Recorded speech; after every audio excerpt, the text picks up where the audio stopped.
In 2025, I read 212 books, and I want to go through the best books from that collection for you. So get those notepads out. You're going to add books to your TBR. I'm going to go through some honourable mentions first, but then I'll get to my top 5, and that will be in order, and we'll finish with my best book of the year. So, starting with the honourable mentions, The Name by Florence Knapp. A boy is born. His mother, Cora, and his sister, Maya, are taking him to a registry office to name him. His father is left instructions to name him Gordon, after himself, to keep a family tradition alive. His mother would prefer to name him Julian, allowing him to grow up to be his own man. His sister is fond of the name Bear, and then the story splits into 3 narratives. 3 worlds, 3 names, Gordon, Julian, and Bear. On the surface, a name really shouldn't change things too much, but the choice of a name is symbolic. This is a novel about, among other things, domestic violence. While the mother names her son in each scenario, when she tells her husband what she has done, it elicits a different reaction. Some of them shockingly violent and dehumanizing. The choice of a name shows a woman being cowed by her husband, standing up to her husband and protecting her children, resulting in some major reactions and some major events which completely change our 3 worlds. I guess this makes it sound like a book about an abusive marriage, and it really isn't. It's about the rest of the family. It's about Maya and her brother. It's about who they become. When I first reviewed this novel on my channel, I said it asked the question, what sort of men do we want to raise, and how do we create them? It is definitely easier to see our male protagonist is different in these 3 worlds. They have different names after all, but so too is Maya. And the question this book asks can be extended to, what sort of girls do we want to raise too? What sort of humans do we want to raise? What is the best environment to raise children? This book is subtly good. You start reading this and then you realise that Florence Knapp can write a sentence, and she can create characters, and she can create shock and tension. You know it's going to be a good book, but it has that feel of, a high 4-star. But it's not going to make my best reads of the year video, yet here it is. It's a novel that stays with you, that it keeps coming back to you. You keep thinking about these 3 scenarios and asking questions about them. What do they say about the world? These scenarios are so relevant on so many different modern issues. It's a novel that you think is good when you finish reading it, but it stays with you and it just keeps growing with time. And books that continue to improve after you finish reading them are never bad novels. I owe you quite a few reviews on this channel, and this next book is one of the many novels that I have read and are yet to discuss. Gender Theory by Madeline Doherty. Obviously, I loved this book. It is in this video, but I want to say that I think the marketing for it is really off. It has the wrong title, and it is overly advertised as an LGBT book, which is technically true, but it's much more about an illness and a diagnosis, acting out, and that friend who always looks after you, than it is about being gay. Written in the second person, you hit rock bottom with only Ella there to save you. Ella is always there for the late night hospital visits to cheer you up when a boy breaks your heart, something that is a little ironic as you are hopelessly in love with Ella. She's there when your gay friend and roommate catches you shagging his boyfriend, when you're hungover, when you're broke, when you're drugged out and homeless. She is so stable, and she never needs any help herself. So when you start to notice your friendship with your best friend fraying, it may already be too late to fix it. Then there's your periods. Ella is there for you for the late night hospital visits when you're screaming in pain, but maybe a period shouldn't be causing you to black out from pain. You've never thought it would be fun, but maybe you should just be able to function. Using the second person narrative is a really smart trick. When writing a character that is going to do stupid things, such as you're going to do in this book, getting the reader to empathize them is a must. We need to feel sorry for the state of depression that leads to the stupid choices, rather than in a position of judgment of our protagonist, and the second person narrative is such an effective way of placing us in their shoes.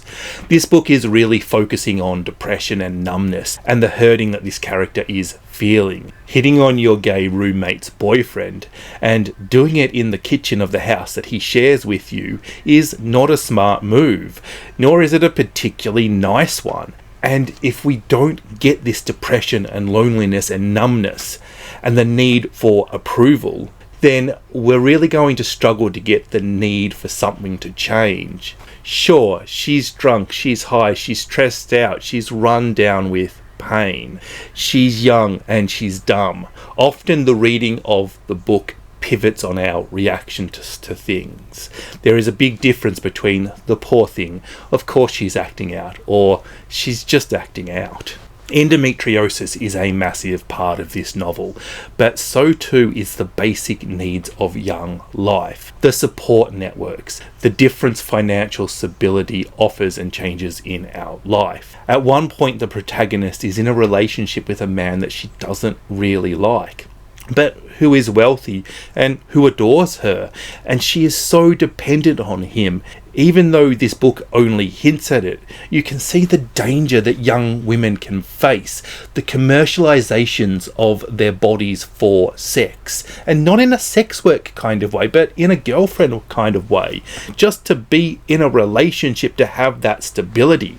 It's hard to see what our protagonist is adding to this relationship with this man other than sex and another body next to him. Or maybe that's just how it's written, because this is another point where the second person narrative is so powerful. A lot of the issues facing young women are touched on briefly like this, where you can see the dangers and the trappings of other women, where you can see the narrow escapes of our protagonist. But hey, this is a homeless girl, she's an addict, she's broke. You know, it's kind of scary to think, hey, things could actually be even worse. Ultimately, though, this is a novel about an uneven relationship, an uneven friendship. All of the relationships our protagonist has are uneven, but Ella is the key relationship.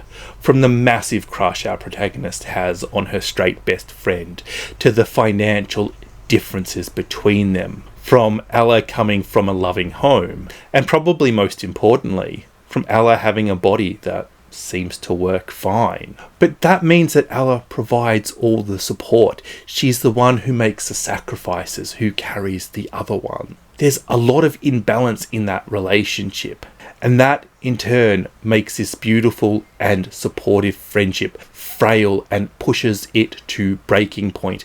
It makes it a give-take friendship and not a friendship of equals. But then there's the friend you make late in the novel, the counterbalance to your relationship with Ella. This book has quality character construction, really nice prose, but I think that the use of setting is really smart there, moving the setting to attach moments of the novel to it. It is a novel of places and events, and those places and events are linked, and then we move. And it's all packed into this slender 180-page misery grenade.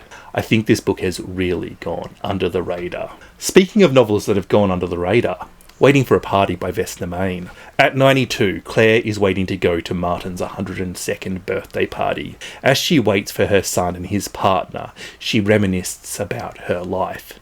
Her husband, 20 years her senior. Did she murder him? The sexual awakening she has once she is widowed. Now, I'm not a fan of sex in a book just for the titillation of it. But I think sex as an emotional journey, sex as a form of validation or emotional opening up is so powerful. Sex is definitely not just friction and release. It's about connection. And more importantly to Claire, it's about being desired. The sex scenes in this novel go from basic to quite extreme. Certainly not what you expect from a novel with a 92-year-old protagonist. Free from her marriage, Claire's sexuality grows, and so too does her confidence. This is very much a coming-of-age novel with an older protagonist. We see a young lady who is almost scared and nervous just by generally being alive. But later on, we see a lady who is confident and knows what she wants, and it's about the journey and how she got there. With age comes a greater understanding of who we are and what is important. But that can also be caused by leaving a relationship. And I guess this asks the question, when so much of our life exists with somebody else, how do we know what is us singularly and what is us collectively? When I look at the elements that make up this novel, there is one that stands out. I will not criticise the plot, the prose, the themes, or the settings. There is nothing to criticise about them, but this is a character book. And Claire is such an easy to like character. She has such simple desires that exist somewhere between simple human need and hedonism. She wants to be loved. She wants to be desired. But there is some subtlety to this novel too. Claire is old. She can be confused and contradict herself sometimes. Memories don't always agree, and you're unsure when she's telling the truth and when she's letting her imagination run wild. Claire insists she was in a happy marriage, but immediately qualifies it. The confusion around the death of her husband makes you ask, well, did she kill him, or did she wish she killed him? Did she want to gain ownership of the act? Did she want ownership of her new autonomy and the happiness that presented? Or did she want to protect her truth? It's very hard to imagine Claire killing somebody, but also she is a woman who doesn't let things stand in the way of her happiness. Her lifelong friendship with Martin is an unrequited love, and it seems to Martin to be almost practical and something that he deserves, but he is kept close and remains a friend. One can't help but to wonder, is this unreliable narration? Is there actually something going on that we're not told? Does Martin just see Claire as a friend and his affections are Claire's imagination? Or does Claire like being desired so much that she keeps Martin around? She strings him on just so that she knows somebody is there. I tend to read it as Claire values Martin's friendship and hopes his feelings will go away. But the glory of this unreliable narrator is that we can foresee all the different situations and we don't have to pick which one is true. The ultimate arc of this book is a story of a life that is being controlled by others to a life of self-control. From not knowing if you're happy or even understanding what happiness would look like, to a life of contentment, understanding of oneself, and of simple pleasures. Simple pleasures like cake and bondage. We Pretty Pieces of Flesh by Cowell Brown. There are a few novels from the UK on this list, and when we think of UK novels, we tend to think of Scottish novels being different to English novels, and then Welsh novels being different again. But we don't often break England up into northern and southern novels, and I think that really does the Norse a disservice. I often find the style of northern literature has much more in common with Scottish authors than it does with an author from London. Sarah Moss, Sarisha Hussain, Eliza Clark, Sarah Hall, Jeanette Winterson, Caris Davies, Benjamin Myers, Gwendolyn Riley, not to mention classic authors such as Elizabeth Gaskell, Wordsworth, or the Brontes. And now we can add Cowell Brown to that very impressive list. And here's a little hint about what's to come. She is not the only northern author in this video. A few people have criticised this book for its heavy use of dialect, and I think it adds character and a sense of place to the prose, not to mention the really nice rhythm of it all. I simply loved it. But considering the mixed reactions towards the writing style, I think it would be very sensible to read a sample of this book before you are to commit to the whole thing. Make sure that you can not just understand it, but appreciate the point of the prose, because the prose is gorgeous in this really unconventional northern way, and it's something that you really should be praising about this novel when you finish it. It shouldn't be something that you are tolerating. We Pretty Pieces of Flesh follows 3 young women growing up in Donny, that's Doncaster, a city in the south of Yorkshire near Sheffield, with a population of about 1/3 people. We meet Shaz, Cal and Rach when they're 14, and again when they're 29. The plotline when these women are 29 acts as the framing story so that the characters can remember, reminisce and retell the stories from their teen years. And this allows the earlier timeline to be the dominant narrative as it spreads out over a much vaster period of time. The sexualization that these women experience when they are children is full on, and we're allowed to feel the confusion that these girls feel. In one scene, one of the girls has her nipples grabbed by one of the boys they're friends with, and it's clearly sexual assault. I mean, we know that, but also, nobody's done that to her. And does that mean he finds her attractive? Does she want to find him attractive? There's like this gross validation of her own sexiness in that act. And this is what a lot of this book is about. You can see it in the title, We Pretty Pieces of Flesh, not We Pretty Women. It's an evocative title for an evocative book, but it's not a book so much calling out the way boys and young men treat women. That is almost a given. It is looking at how these acts are internalized. It is looking at that give and take relationship between the power of sex and being the prey of it. Being objectified is gross, but it is kind of empowering at the same time. These 3 women, especially 2 of them, are not as close as they once were. At the beginning of this novel, we know we have these unknown slings and arrows of a 15-year-old to explore. And as the events that influence how their friendships have grown and evolved are slowly revealed, we learn that sometimes it is a sling, and other times it is a landmine that somebody else has placed. What these women have gone through in their transformative years as they have moved from girls into women is simply not cool. And I think the generalization rather than the specifics of the experience are really common. When we look at some of the women in our society, how do they get the way they are? And we must ask ourselves about their adolescence and the sexualization of it. This is another exquisite piece of character work. However, I just cannot help but love how the prose manages to be both gritty and common and yet contain such beauty and class, and how it can reflect in so many different things in this book. There is a commonality to it and a rareness, a beauty, a uniqueness. I just cannot see a book like this working if it were based in Brighton, Sydney or New York. It is distinctly northern. They are a people so often dismissed, both Donny natives and 14-year-old girls alike. Cobble Brown gives them the voice that they need and deserve. Nesting by Roisin O'Donnell. Kira and Ryan are married. They have 2 children, and as Kira is about to discover a 3rd is on the way, there is something off about their relationship, and one day she is hanging up washing and Kira decides to leave, packing a suitcase and taking the children, and runs before Ryan can get home. O'Donnell is centering Kira and the system in which she has to navigate, but a lot of this book is really about the doubts that she has. Ryan has never hit her, and after all, they're his children too. He's justified to them, isn't he? He has a right to them. Is she just overreacting? O'Donnell captures this doubt and confusion brilliantly.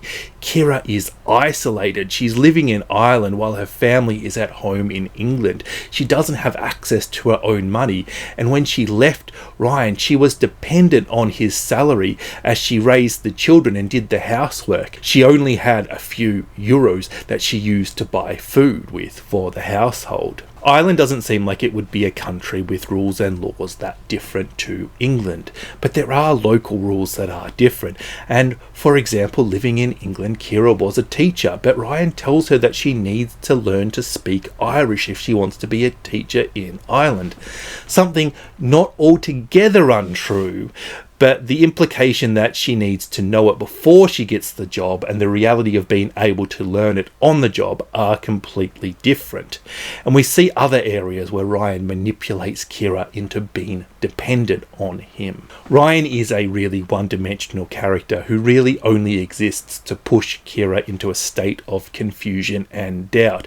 The criticism that he isn't explored is fair enough, yet I don't think it matters. Let this be the feminist revenge for all those women that only exist to push the storyline of the men in the novel. But this is a novel interested in exploring how someone identifies an abusive relationship, of how easy it is to come back, of the manipulation and the trickery used. It's not centering what makes somebody abusive, it is centering the path out and the support that they have. What Roisin O'Donnell has done very well with the character of Ryan is show Kira's reaction to him, the unease in which he creates, the way he knows where the line is, the way he creates sympathy in Kira, the way you can understand her reaction and her doubt, her unease and her confusion. This horrible man is very good at manipulating his wife, and at the same time there is nothing particularly special about him. Set in Ireland, this is also looking at the Irish housing crisis, which, as I gather, looks largely like the housing crisis where you or I live.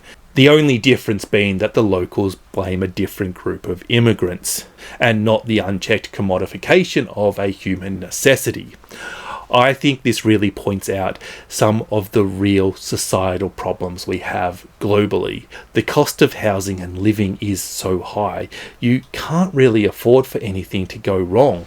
The difficulties that the system puts in the way of Kira are so unreasonable and not at all uncommon. This is really great intersectional feminism. If you're not a feminist, but you want to buy a house in the next sometime before you die, team up with a feminist, because both of you want action on housing affordability. And most of what impacts Kira negatively isn't inherently women's issues, but issues in general, issues that at the moment have a disproportional impact on women than they do on men. I thought that this was such a wonderful fictional treatment of a very real world issue. The Trouble with Mrs. Montgomery Hearst by Katie Lumsden. This is my most recent read of the year on this list, and I was planning this video when I started this book. I was intentionally reading books that I thought would be on the more fun, less serious side of my taste, which this book definitely is in that area. Those sort of books I tend to have a really good time reading, but they rarely make my best books of the year video. But this is executed so well, I had to find a spot for it. This is a novel very much in the style of Jane Austen, with a bit of a nod to Trollope and Gaskell. But I'm going to say something, it's better than anything Jane Austen ever wrote. Mr. Ashworth, a newly wealthy brewer, would like his daughter Amelia to marry Mr. Montgomery Hearst. However, in our opening chapter, Mr. Hearst informs Miss Ashworth that he is leaving for London, soon to be married. Amelia doesn't mind at all. She is madly in love with Clara, her childhood friend from a less fortunate background.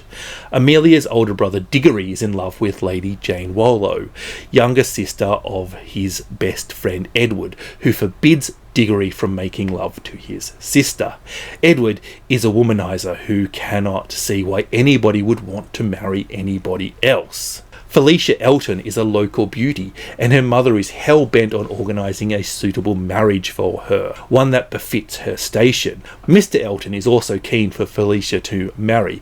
However, his definition of suitable match has more to do with bank balance than it does with breeding. Then there is the titular Mrs. Hearst, 30-something, widowed and with a strange accent. Why would Mr. Hearst want to marry such an old woman when he could have his pick of all the young ladies?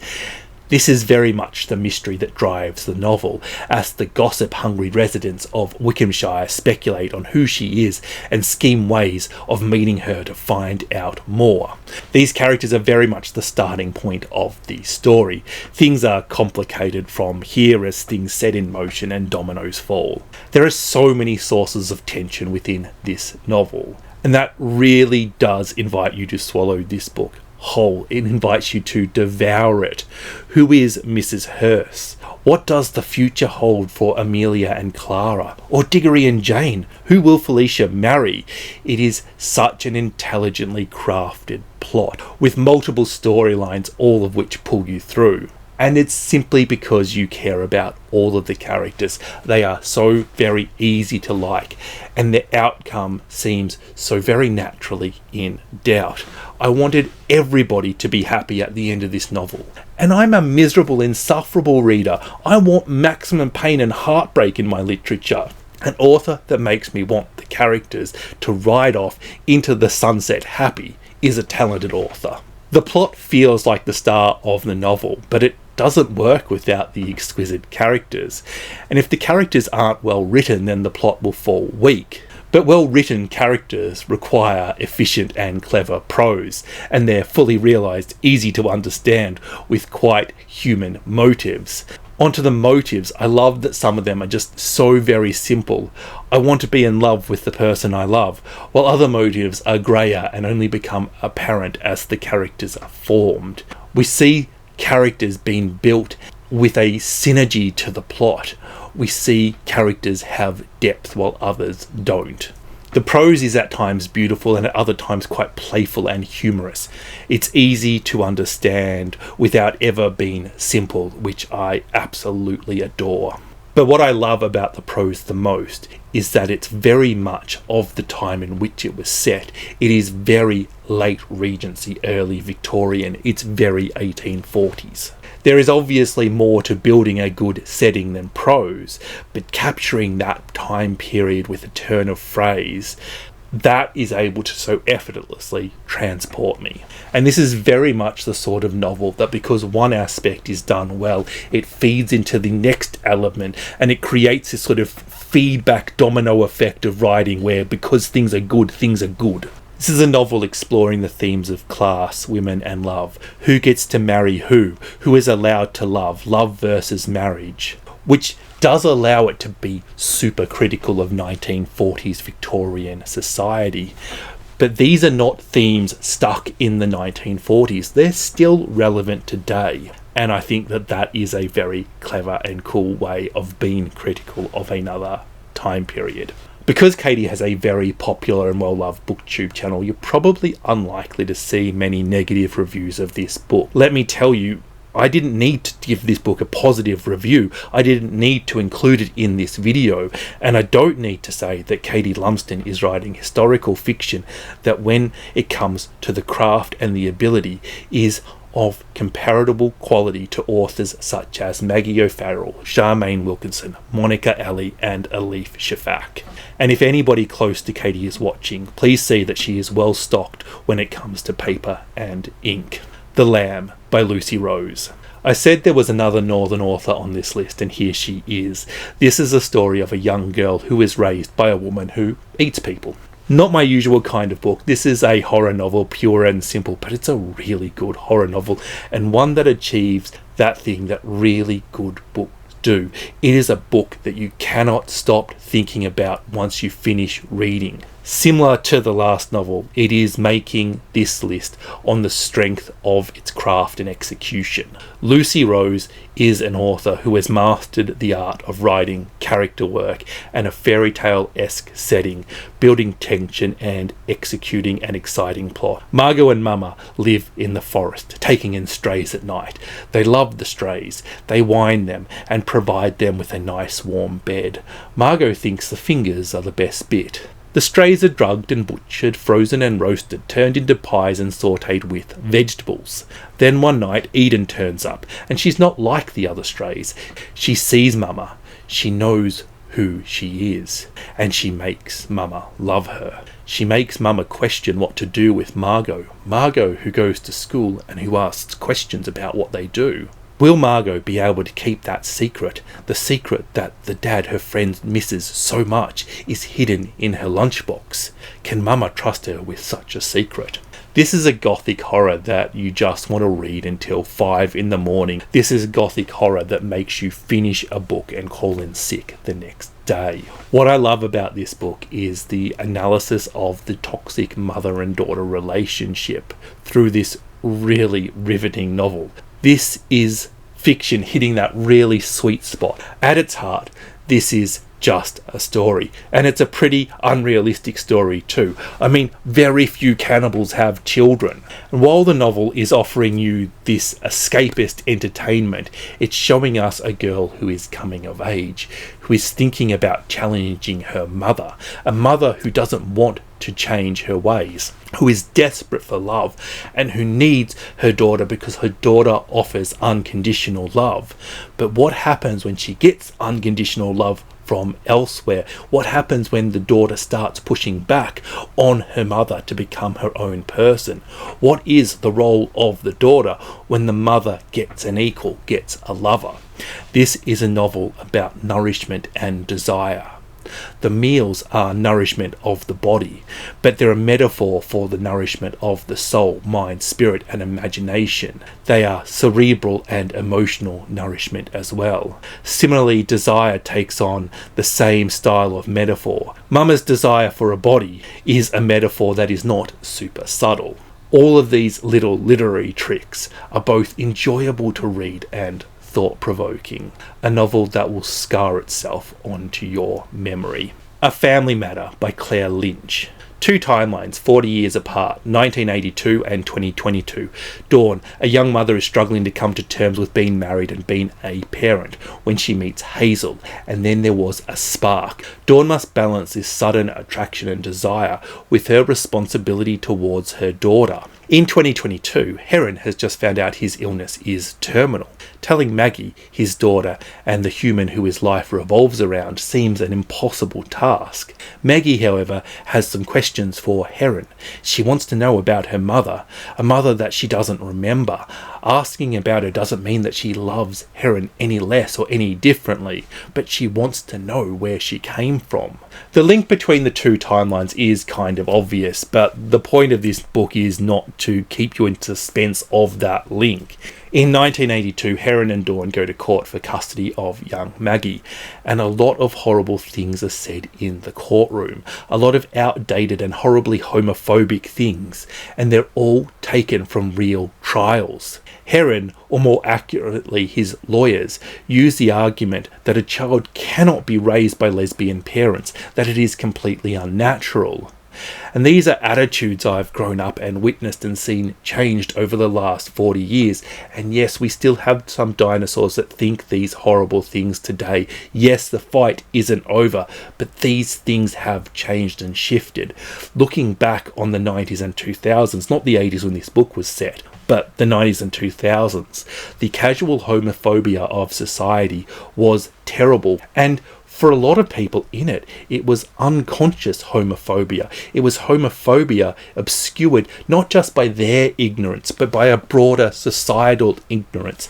And this is so clearly demonstrated through Heron in this book. He is a nice man. He is a good guy. You can see that he loves and cares for his daughter deeply in the 2022 timeline. But in the 1982 timeline, he's doing what he thinks is right, what he is told is right. He's made the tough call, and he's convinced himself it is right to be horrible to his former wife. The comparison between how you tell your daughter that you are going to die soon and how many lesbians should be around your daughter as she grows up is treated with the same gravity in the various timelines. And for Heron, it is treated with the exact same level of uncertainty. In both timelines, he's just a man trying to navigate something he doesn't know, something completely new to him, and something he doesn't know how to respond to. Heron very much seems like a man who likes to ostrich. Because Heron demonstrates how society can manipulate good people into doing despicable acts, it's a real triumph of character work that I never hated Heron. I just felt sorry for him. I mean, I also felt sorry for Dawn and Maggie, and that's what good character work needs to do. It needs to make you empathize with all of the characters, even when their goals and desires are contradictory to your own values. But the discussion around homophobia is only half of the book. Maggie is looking for her mother, her identity. And what will her identity be when her father dies? Dawn has lost her daughter, and how much bigger sacrifice can you make to be who you want to be? This is a novel about identity and about figuring out who you are and about the fight to be yourself. This is a novel that has been nominated for a few Debut Novel of the Year awards, and whenever I see that, I think, yes, that is correct. Not only was this novel emotionally profound, but when I bring it back to those 5 elements I love to talk about in my reviews, plot, character, setting, prose and themes, they're all perfect. And now it's time for an Emma McBride double. The City Changes Its Face and The Lesser Bohemians. I read these books back to back. The City Changes Its Face was released earlier this year, and it's a continuation of the story of Stephen and Ali, which McBride started in The Lesser Bohemians. A few people have asked me if you need to read The Lesser Bohemians before The City Changes Its Face, and look, you don't, but I couldn't recommend reading The Lesser Bohemians first any more. And there are 3 reasons. I can't imagine anybody having a different opinion on these 2 books. You can't read these books in reverse order, and McBride has a prose style that breaks all the conventional rules of writing. Her sentences are weird, and for me, she takes some getting used to. And once you're in that zone, why would you want to break out of that zone and have to get back in it and start a new book? 18-year-old Ali arrives in London to study drama and acting, and she meets Stephen, 20 years her senior, and falls hopelessly in love. While Ali possesses the naivety of a young person's first time away in a massive city, trying to be an adult, exploring sex and partying, Stephen is haunted by traumas from his past. He's a dark and depressed human. These books are not a feminist age gap romance cum exploitation novel. The age gap is very important to what McBride is doing, particularly in the second book. This, rather, is a novel about exploring how past traumas can impact the present, how Stephen's trauma can make Ali feel terrible, how adults fight and make up, and the desperate clawing of needing somebody. The City Changes Its Face is set when Ali and Stephen are 20 and 40 respectively, and follow the arrival of Grace, Stephen's daughter, in London, who is 17 and gets along famously with Ali. This brings up more trauma for Stephen, which again impacts the relationship. Ali, however, is older, wiser, and has gained a maturity she didn't have in the first novel.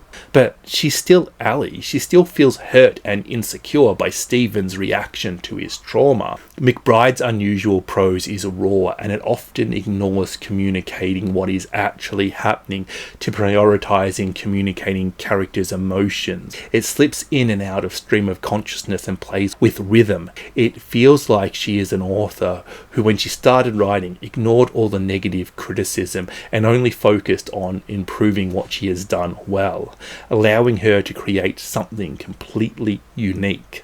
And she communicates rage, hurt, passion and desire so well. 1- and 2-word sentences are not uncommon.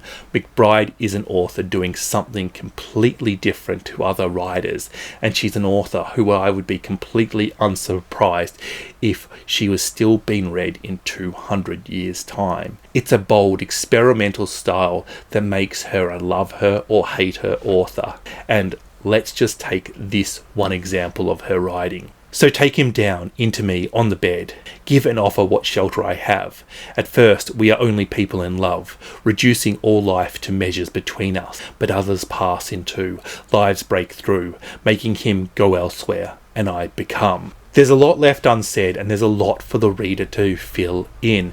Sure, that is definitely a paragraph about making love, but making love as shelter is so descriptive of the emotions and the gains of both parties.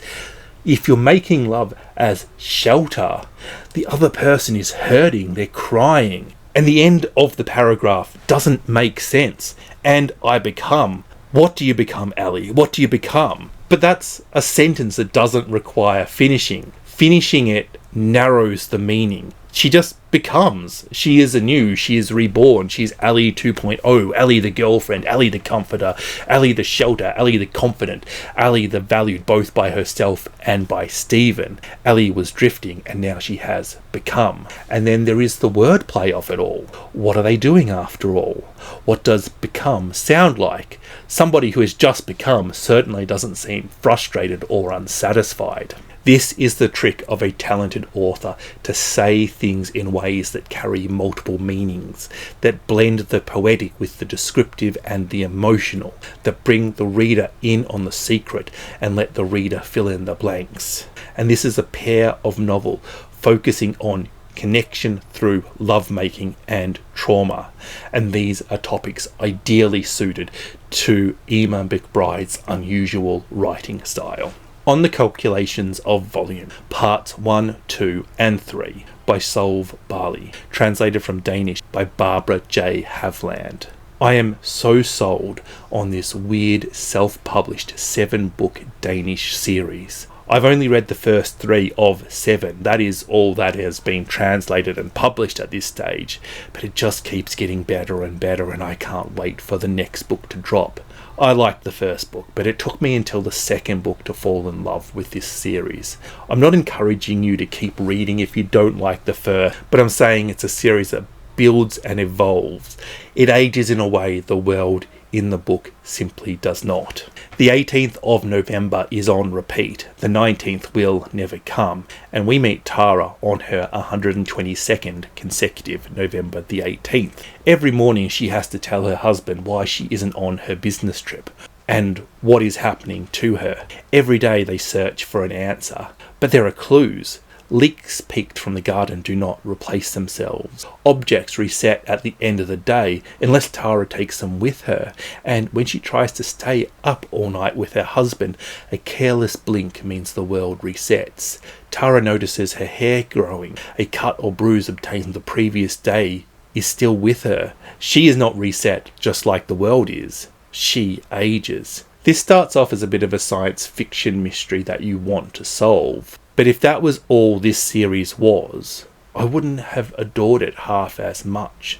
Tara starts to wonder what makes a life. If she can no longer share memories with her husband, what makes a relationship? And at what point will their lives diverge so much that they can no longer continue to support one another? In the second book, she convinces her family to have an impromptu Christmas dinner after she turns up unexpectedly one day.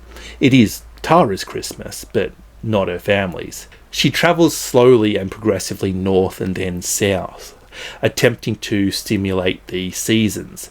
She studies, she attends a local football match for a team she doesn't know, and she joins in the celebrations as they win. She is, in short, examining the rituals that make us human. In the third novel, she meets somebody else stuck in the 18th of November. We not only get a repeat of the themes in the first book, but an enriching of them. Tara returns to her husband, being careful to book an appointment with her regular hairdresser first to avoid suspicion, something that is easier said than done. As the series progresses, you start to develop weird questions. Tara is travelling a lot, she buys a lot of food, and money is no object to her, it seems. But we learn that her bank balance resets itself. The money resets itself, unlike when Tara gradually eats all the apricot jam in a supermarket and the shelves are bare, awaiting a new delivery that was not scheduled until the 19th or the 20th. The money is not used. And is that a clue to the eventual mystery? Or is that something that the author is saying about the point of money, that it isn't actually real? The gradual depletion of food from the supermarket leads Tara to question sustainability. And in this speculative made-up scenario, everything is a real-world issue. Everything comes back to our world. This book is very simple, but it's compelling and readable science fiction. But it's also thoughtful and philosophical literary fiction. It probes at the very nature of humanity, society, and relationships. It's deep and thought-provoking, captivating and easily devoured. It is speculative fiction for fans of Jacqueline Hartman's I Who Have Never Known Men. And now it's time to move on to the last honourable mention before I name my top 5 books of the year. But this is a book that I just simply could not rank in any way. This just has to sit outside of everything else. TMO by Hanne Ørstovich, translated from Norwegian by Martin Aitkens. This is a novella about a woman caring for her terminally ill husband, an experience that Ørstovich went through herself. There are a lot of novels about the process of dying, about the experience that somebody has of grief and loss. There are not so many novels about the act of caring for somebody who is dying, and it is told selfishly. It is really centering the stress and the exhaustion, the loss of freedom and the change of identity that a carer has to go through. I have been caring for my ill wife for the last 18 months now, and I was reading this when she was close to her worst, and I felt so seen. And I don't want to embarrass now with the details here, but there were things that happened in this novel that were word for word experiences that I had. Now, I am very lucky because Nell is getting better now, and I don't need to go through the final devastating parts of this novel. But at the time I was reading this, I didn't know that. So you can imagine that it was quite emotional. And in some ways it feels really weird not including this book in my top 5 novels of my best reads of the year. But I just don't feel capable of reviewing the quality of the prose, the quality of the character construction and so on. This book made me feel seen. It validated my emotions and made them feel normal. It captured what I was going through in one of the hardest points of my life as I was going through it. It certainly was not an easy read. I considered DNFing it so many times, but I'm so glad I persisted with it. If for nothing else, I think it saved me at least 10 sessions of therapy. Was it well written? I haven't the foggiest, and that doesn't seem like a relevant question to me. This is a book where somebody put their love and grief, their heart and soul on paper, and that experience resonates so deeply with my own experience. This is not my best book of the year, but if I got in a time machine and told Scott on the 1st of January 2025 the one book he was to read that year, it would be this book. It was so personal and so worthwhile.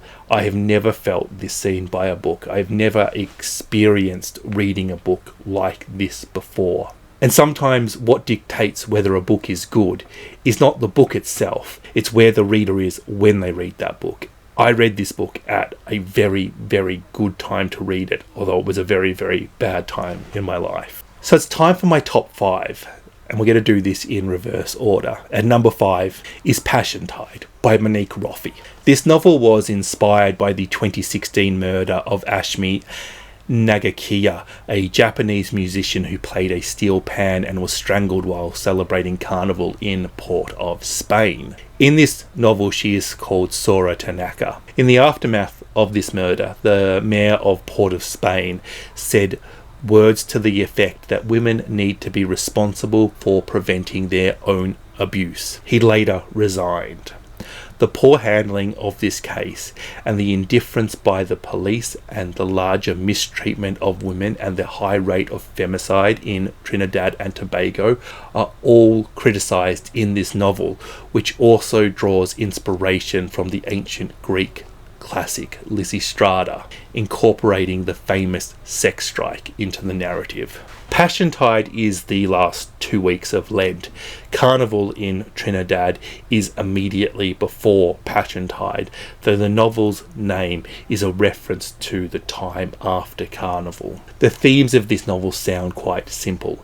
Gendered violence is bad, of course it is, but I love how Roffey develops the characters and shows you the human side to being an activist. The women don't have but one unified voice, they have thousands of ununified voices, and that's represented by about half a dozen different characters in this novel. Each woman has her own feeling about the strike. Obviously, they want action on police incompetence and gender oppression and violence and so on. But there's practicalities to their situation too. There is the woman in a new relationship who is finding it hard to resist her new man. The woman who has to go home and look after her children and ensure that they're fed. The women who want to vent their anger at their treatment. And the women who are plotting actual change. The practical side of what actually must be done and what they can ask for. The women and the voices are not unified in the details, but they are unified in the broader message. And it's a very intelligent dissection of the difficulties affecting change through activism. This is a great example of a novel that does basically everything really well. Everything just falls into place. We have this really interesting plot. This is basically a mystery novel. We want to know who killed this Japanese tourist who is celebrating carnival. But also, there is so much more going on. We want these women to succeed. We want these police accountable for their incompetence. We want the political structures to change. Get this really interesting plot. Fill it with these complex women with different motives, with different backstories. Know your setting. Even though this is not set in Trinidad, it's very clearly set in Trinidad. Write in the appropriate way to build those aspects, and then things follow. The relationship, the themes, the discussion, they all come out naturally. This is a book about women's rights, about femicide, about drawing attention to an atrocity, and about how to improve the world. This is a novel about feminist rage and feeling better. This is a novel about how to initiate change. And this is a novel asking men to stop murdering women, asking men to treat women as equals. Muckleflugger by Michael Pedersen. Muckleflugger is part of the Shetland Islands. It is the northernmost inhabited island in Scotland, although I feel like the word inhabited should be in inverted commas there.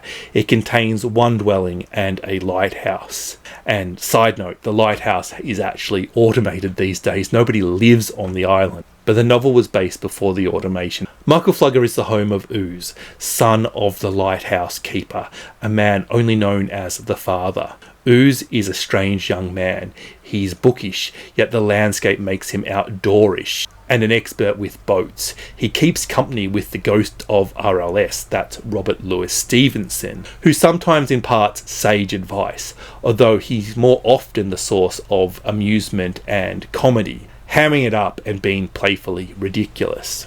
Suicidal Firth arrives on Muckleflugger under the guise of birdwatching and painting, although only one of those activities is acceptable to the Father. He intends to end his life on Muckleflugger, but he is drawn to Ooze.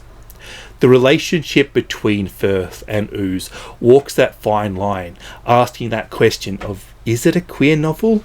Or is their relationship just something else? It's very complex anyway. With the domineering figure of the Father standing over them, controlling Ooze, hell-bent on handing Ooze control of the lighthouse when he retires. He's a fierce, traditional man, hardly likely to tolerate his son loving a man. Then again, I started reading this novel at the same time as getting an arc for Douglas Stewart's new novel, John of John, which is about a gay son returning to a remote Scottish island where his angry, domineering father lives. It's eerily similar to this, and I had to put reading Stewart's new novel on hold, and I've only just started reading it today. So maybe I'm seeing the clear similarities between the novels. I'm seeing the clear LGBT themes in Stewart's novels and transposing them to Pedersen's. And I think it's probably worth mentioning that the only woman Ooze sees regularly is his sister, who lives on a nearby island. I have no idea how sexuality develops in the absence of really other people in general, although in all honesty I still think this is a gay book.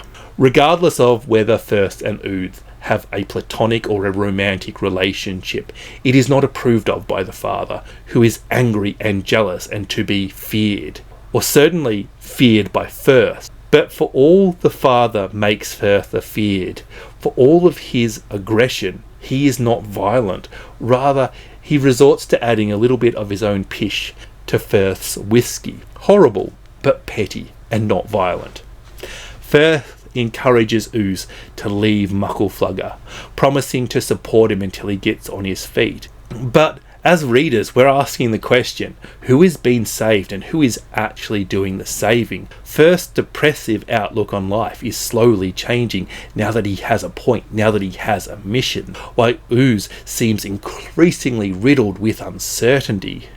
And as it seems increasingly likely Ooze will leave with Firth, we're left questioning, what length will the father go to keep Ooze on the island with him? Will he let him go of his own free will, or will he keep hold of him with the ferocity that lurks inside him? And then there is the extra dimension of Ooze's sister. She is sneakily supporting the father. She does the grocery shopping for him on the mainland, bringing it over on boat and adding to it to ensure that there is enough for both of them to survive. Pedersen is a wordsmith. His sentences are delightful and packed full of new words. You could see his novel as kind of a kid wanting to play with his new toys. However, for all his grandiose and esoteric language, it really is an easy book to read. He's writing in such a way that he is sharing his language with the readers, not showing off. Often unfamiliar language is written in such a way as it implies the meaning of the words. The characters are complex, and this is confused by getting so much of Firth's inner dialogue. Is he unreliable? Is he just biased? This is written in the third person, but we continually dip into the mind of Firth and continually dip into conversation Ooze has with RLS. I love how Pedersen builds the characters. It's like we're constantly digging down into them. They're constantly evolving. It's a case of what we show the world and who we actually are underneath. And as part of that, there is even an element of who do I think I am? Who am I showing to myself? And who actually am I? RLS has to get my vote as best character. He is so charismatic, and even though he only exists in Ooze's imagination, he is so different to Ooze. And I'll let you ponder why Pedersen included him in the novel. I'll let that be the little hook that makes you want to pick up the book to find out, but I think it's such a clever, intelligent literary device. This is playful, beautiful, emotional, and thoughtful. Ordinary Saints by Niamh Ní Mhaoibhinn. Jay is an Irish lesbian living in London. Her brother Ferdia, 7 years older, has been dead for a number of years after a terrible accident. He was a religious man, and now the church want to make him a saint. Jay loved Ferdia, but the Catholic Church's stance on lesbians and LGBT love means that she's at odds with them. This is a wonderful concept for a novel, but that alone is not enough to make a book that stands out. And this really is a novel that stands out. There are so many layers to this book. There is so much going on beneath this surface. If you want a book club novel for 2026, this is one to get. There's a lot to talk about. Jay's parents are super religious and have been behind the call to make Ferdia a saint. They asked Jay to meet with the priest assessing Ferdia's case. And there's definitely some tension there between Jay and her parents. The conflict between Jay and her parents drives this novel much more than the conflict between Jay and the church. And I think Mhaoibhinn has done a fantastic job of showing us the conflicts between the logical and the emotions in Jay. It's super easy to understand and empathise with Jay's concerns. You basically get it in the blurb of this novel. But Jay is not always the easiest to like character. Her reactions when it comes to her parents' actions are often over the top, but also maybe they're not. And this is what I really love about the book. Jay is our narrator. And I think it's a great book club question to ask if Jay is an unreliable narrator or if she's just biased. She definitely skews things. She sees things in certain lights. But is she telling the truth? Is she lying to herself? We only have Jay's accounts of her parents. But it's clear some of the things that Jay's parents say are out of touch with what Jay thinks. They're pretty ignorant. And you just don't know if they're being honest or if they simply don't get it. You don't know whether Jay's been harsh or whether Jay understands them better than you do. There is one scene where Jay comes back and meets her extended family, which she hasn't seen in a while, because they have views that are a little regressive. Jay, having come out to her parents many years ago, assumes that she is out around the table, only for it to become apparent that her extended family have assumed that she is heterosexual.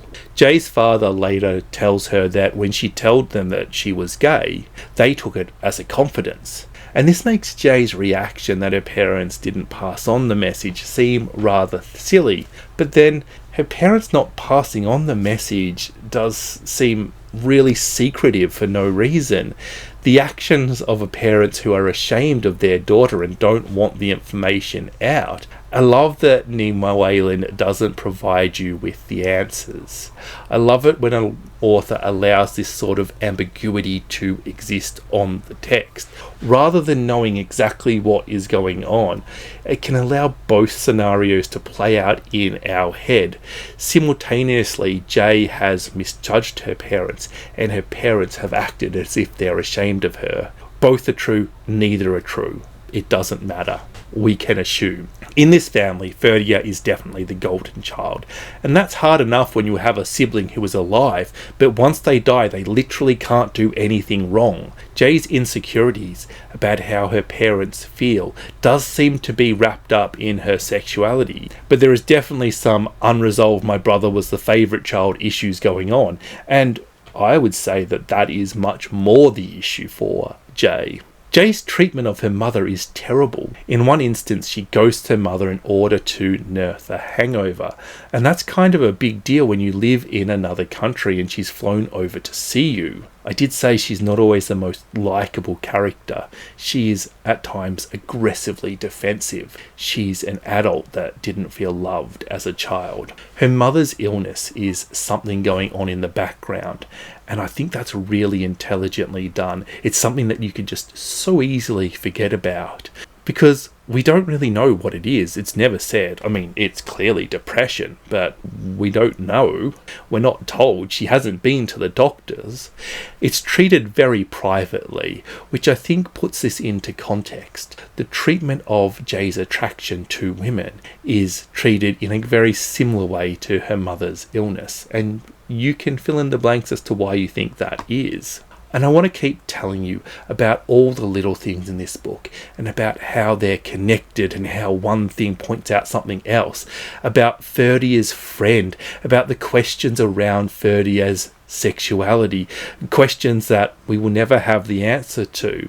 But this is a jigsaw of a novel, where seemingly disconnected pieces talk to each other. It is so thought-provoking and intelligently executed. I cannot believe that somebody planned a book this complex. It's a novel that reads like your average interesting contemporary fiction novel, but it has so much depth and so many layers bubbling under the surface. It really is a special read, something that I don't understand how it was crafted. I read Ordinary Saints with my Patreons who picked this book, so I have to say thank you to them twice. Once for their wonderful support, and a second time for picking such an amazing book to read together. If you would like to support me too and join my Patreon, the link is in the show notes. Look, in this video, the honourable mentions are in a bit of a higgledy-piggledy mess, and if I had to rank them, I would change the order of them based on my mood at the time of ranking. The top 5 was clearer to me, but a little bit floaty, but the top 2, that is crystal clear. These are easily my 2 favourite reads of the year coming up. People Like Us by Jason Mott. Jason Mott is absurdly talented, and in a literary landscape obsessed with Percival Everett, I'm shocked that Mott isn't bigger. They're both so stupid in the best possible way. Actually, they're really stupid in an intelligent way. It's contradictory and brilliant. And I'm saying that I'm surprised Mott isn't bigger, but he is an author that has won the National Book Award. This is a farcical novel that reads like autofiction, although it clearly isn't. Mott is the main character of his own story, and not wanting to be recognised, he decides to go undercover as Ta-Nehisi Coates. I said that this was stupid in the best possible way, because, I just find that hilarious. But it actually says something too, and it even links back to the title. Going on tour to promote his book, Mott is kidnapped. That's not quite the right word for what happens. He's more forcefully coerced with bribery into spending time with a billionaire. And while there, Mott is offered a large sum of money in the literally equivalent of a mobster punching in a few numbers on a calculator and the screen focusing on all the charisma, persuasion and reactions, the camera never panning to the calculator screen. In return for this clearly very persuasive amount of money, Mott is to disappear and write in silence for the billionaire, who alone will get to enjoy his work. Mott is to try and write the great American novel, and he's to do it in the most American of places to write, France. He mustn't contaminate his idea of America with America. The billionaire even cites other American authors that took the deal. James Baldwin, Toni Morrison. He has their lost works, and he wants to add Mott's to his collection. Or at least we assume that it's Mott. It could be Ta-Nehisi Coates, it could be Colson Whitehead or Walter Mosley. They are the only names he goes by in this novel, and I'm not sure if it's intentional or Mott's sense of humour that these authors progressively look less and less like him. I'm almost disappointed he didn't go one step further and pretend to be Jesmond Ward or Roxane Gay. There is so much going on in this novel. Mott is exploring the impact of money on art. He's asking the very simple question of why we create, but he's also adding that human element of security to it. A lot of authors write their books without ever thinking that people will read them. Mott, the character, knows nobody will read his works if he takes the offer. So how important is the simple act of creation? Or is there ego attached to it? Is there the hope that other people will read your work? He's also exploring the impact of money on society. What if this billionaire was also collecting scientists, inventors, researchers? What if there was a cure for cancer that only he has access to? You know that there actually is a cure for cancer that only the rich have access to. Cure is the wrong word. Regular screening and early detection. It's quite expensive, but spotting cancer before symptoms appear increases survival rates by approximately 80%. And this does vary by different types of cancer. It's as low as 50% for pancreatic cancer and as high as 95% for cervical cancer. But nonetheless, can you afford a PET scan yourself, or does the government have to pay for it? Mott is forcing us to question this private versus public ownership. Where do we draw the line? It is possible to read this as a fight between unchecked capitalism and communism, but I believe Mott is interested in exploring the grey areas in between and not the contrast between black and white. Race is obviously a big issue here too. It's called People Like Us, but Mott is also looking at stratifications, at groupings, how different people are grouped together and treated differently. Racism is certainly a big part of that, but so too is the divide between authors and publishers and the people who read books, the divide between the rich and the poor, or maybe just the rich and everybody else. I almost always come back to 5 elements when I review a book. I've already mentioned what the 5 elements are in this video. And most of the books I've discussed in this video have executed all 5 of those aspects to an absolutely faultless level. But the thing about Mott is, it is his themes and discussions that stand out so thoroughly and so much above everything else. I won't say that his plot, settings or characters were poor by any means, but in all honesty, they're probably about the weakest in this video, and yet this is my second favourite book, and very nearly my favourite novel of the year. And this is because Mott does 2 things that I want every book to do. He entertains me, he was hilarious, and it captivated me. It made me think. It treated my brain like an aggressive Italian chef treats pizza dough. Reading a book can be kind of like watching a painter create a work of art. It can take a while for you to start seeing what they're doing and start to appreciate the art that they are creating. When you look back at a good book, often you can remember that moment when things start to fall in place. But with Jason Mott's books, the painter is juggling and throwing cream pie and forcing a lot of clowns into a very small car. You are so distracted by everything he is doing. At some point you will probably appreciate the art, but you'll be entertained and confused before you do that. And the weird thing is, all the cream pies and the clowns in the car are part of the art, bizarrely. It makes no sense. This is hardcore literary fiction that can be enjoyed by both the super erudite and the supremely stupid, and all of us somewhere in between. This is a book that has such simple pleasures and such complex pleasures in it. Please do yourself a favour and stop sleeping on this author.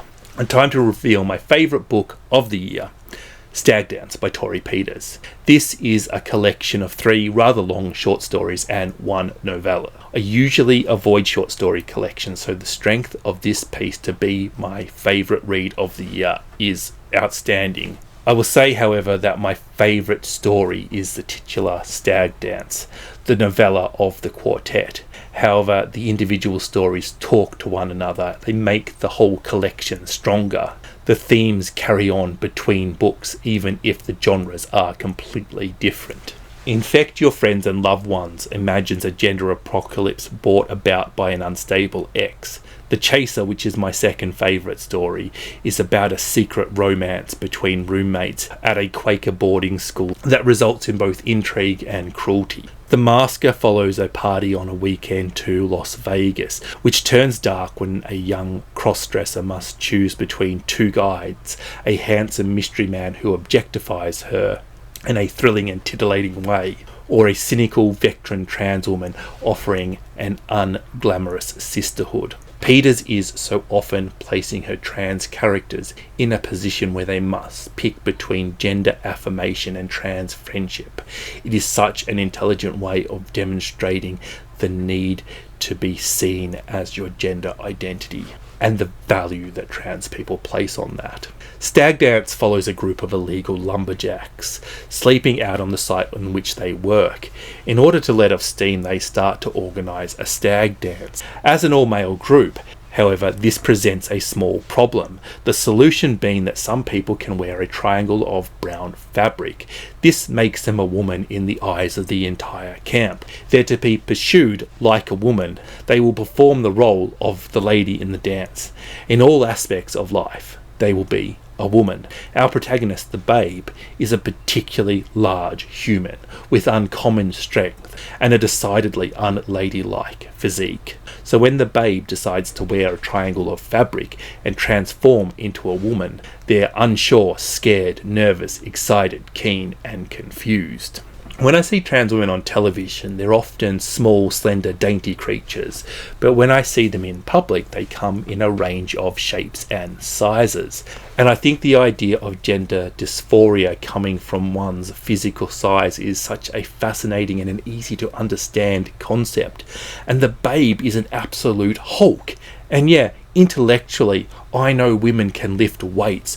I know women can be strong and tough. I go to the gym, some of the ladies there are proper hard, but the societal expectation of somebody lifting a car out of a ditch or doing some other extreme act of strength, well, it's so easy to envision a man doing that instead of a woman. And that is a problem that not just the Babe has, but everybody around her must overcome.